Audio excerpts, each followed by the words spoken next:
Friedrich Merz, chef de la CDU, fait une volte-face spectaculaire. Un plan secret a fuité et voilà qu'on apprend que le gaz russe pourrait bien être la bouée de sauvetage de l'Allemagne. Oui, vous avez bien entendu, Merz, celui qui a toujours soutenu la politique anti-russe du gouvernement de coalition, change radicalement de cap. Cette fuite met en lumière l'urgence de la situation et comment le gaz russe pourrait offrir une solution avant qu'il ne soit trop tard. Nous parlons du Friedrich Merz, chef de la CDU, fait une volte-face spectaculaire. Un plan secret a fuité et voilà qu'on apprend que le gaz russe pourrait bien être la bouée de sauvetage de l'Allemagne. Oui, vous avez bien entendu, Merz, celui qui a toujours soutenu la politique anti-russe du gouvernement de coalition, change radicalement de cap. Cette fuite met en lumière l'urgence de la situation et comment le gaz russe pourrait offrir une solution avant qu'il ne soit trop tard. Nous parlons d'une crise imminente, une catastrophe qui semble se profiler à l'horizon, et des politiciens qui se réveillent enfin, ou qui feignent de le faire. Imaginez un instant, les réserves de gaz en Allemagne tombent dangereusement sous les 20%. Si ce seuil est franchi, la catastrophe semble inéluctable.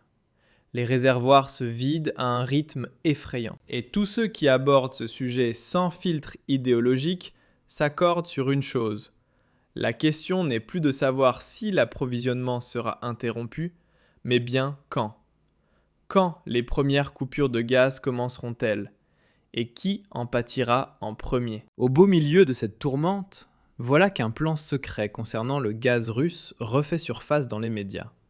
Une révélation ahurissante. Ce projet, émanant des coulisses de la CDU et peut-être même du ministère de l'économie, décrit comment l'Allemagne pourrait accéder au gaz russe par des voies détournées avant que l'hiver ne nous engloutisse tous. Et qui a fait entendre sa voix sur le sujet ? Klaus Müller, de la Bundesnetzagentur. Ces déclarations semblaient presque irréelles. Mais revenons à Friedrich Merz.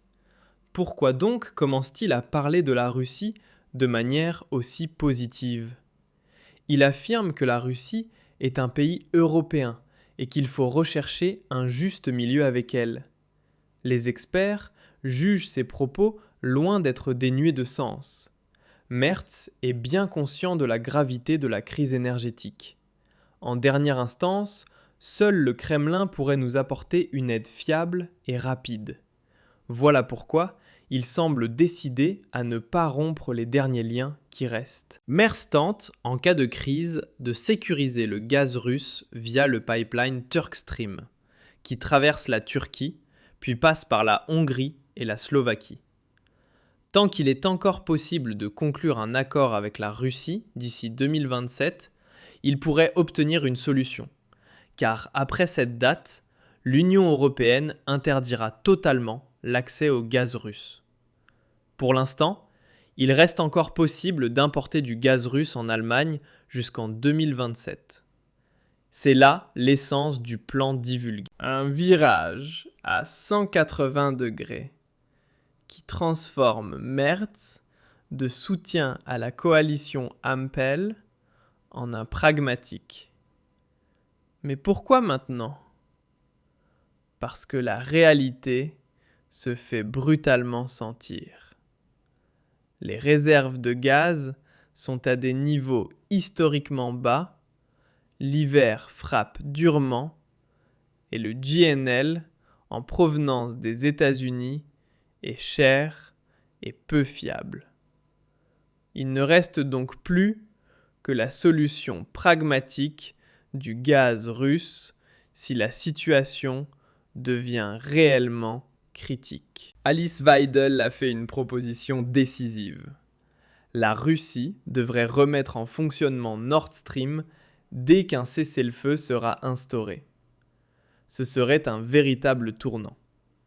L'Allemagne a besoin d'une politique énergétique réaliste. Le gaz naturel et le pétrole russe restent les options les plus abordables et les plus sûres. Cela sert nos intérêts nationaux, réduit les coûts et protège l'économie d'un effondrement.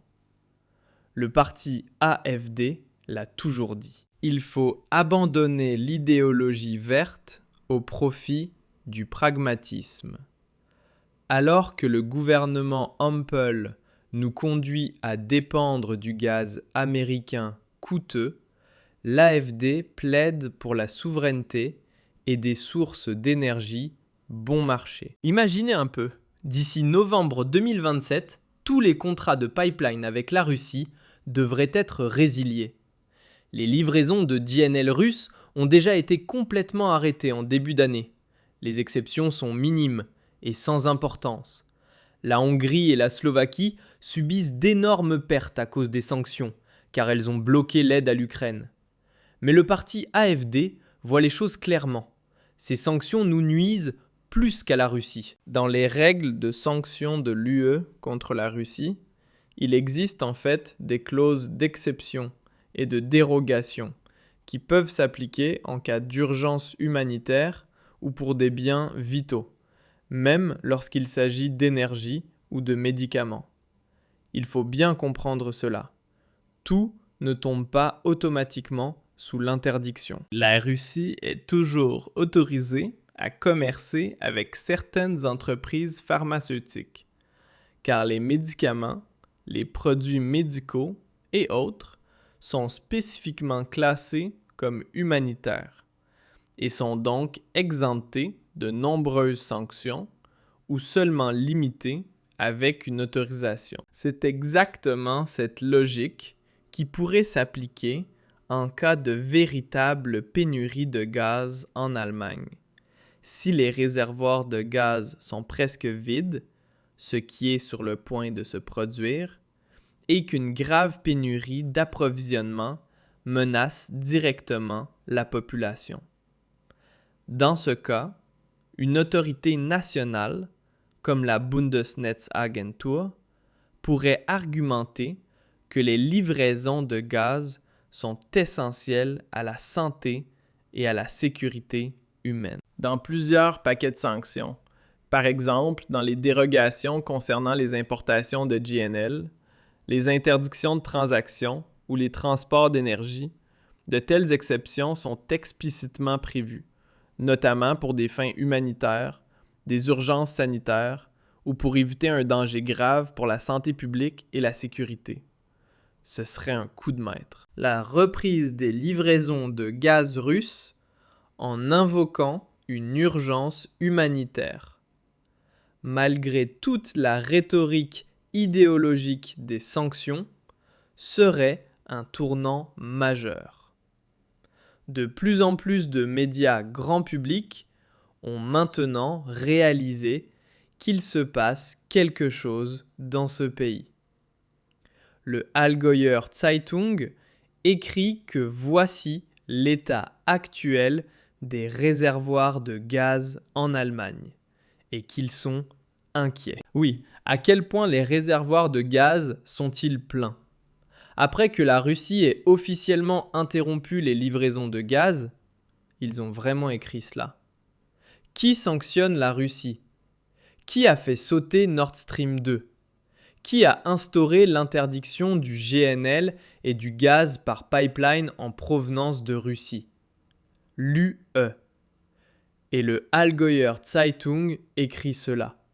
Et après, on s'étonne des résultats électoraux. Il y a des gens qui continuent à lire ça par habitude, parce qu'ils l'ont toujours fait, et absorbent naturellement ces informations dans leur subconscient. Passons maintenant aux coupures. Il n'y a pas de plan de coupure fixe. Il existe plutôt des catégories de consommateurs de gaz. On distingue entre les mesures possibles, les consommateurs finaux non protégés et l'industrie. Ces groupes sont répartis en fonction de différentes catégories et secteurs économiques.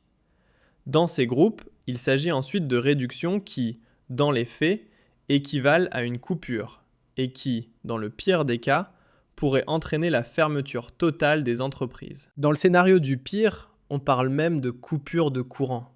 Oui, des coupures de courant. Des parties du réseau électrique pourraient être spécifiquement coupées pour réduire la charge, par exemple par des coupures horaires de l'électricité. Une pénurie de gaz serait un coût massif pour l'ensemble de l'industrie allemande. Elle ne devrait pas seulement faire face à une électricité coûteuse et instable, mais aussi à une fourniture de gaz incertaine. La conséquence logique, c'est que davantage d'entreprises industrielles quitteraient l'Allemagne pour s'installer à l'étranger. Le seuil critique se situe à 20%. 20% signifie un débit de gaz nettement plus faible. Et le véritable risque à des niveaux de stockage faibles n'est même pas que le gaz s'épuise, mais la perte de la pression système nécessaire. Les réservoirs de gaz ont besoin d'une certaine quantité de gaz tampon pour générer suffisamment de pression et pouvoir injecter le gaz dans les pipelines. Si le niveau de stockage chute trop, l'extraction ralentit considérablement. C'est exactement pourquoi l'État doit intervenir rapidement et contrôler la demande. À ce sujet, l'expert en énergie Stefan von Auter-Chiemgau a été consulté, lui qui a contribué à l'article en question.